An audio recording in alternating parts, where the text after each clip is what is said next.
So to install Capsa, we will just follow the documentation from the website.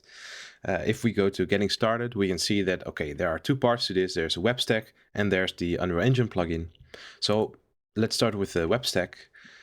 In here, we can see that at the time of making this video, there are three different ways to install Capsa.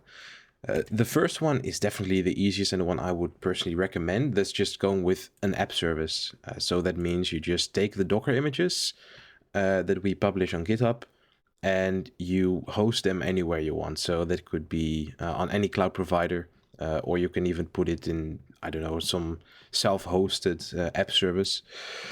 So we, for development, use DigitalOcean, not a sponsor, just like it a lot. It's really easy. You can, in the repository, the main Capsa repository, you can find the YAML files that you can just, well, look for replace me, and then you just copy this into a app that you create on the platform and it should work.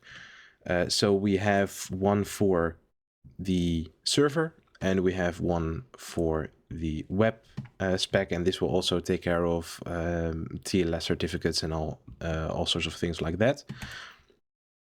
There is also the Kubernetes deployment, which we will not get into in this series, but just sort of explain how Capsa internally works and how the server is actually set up.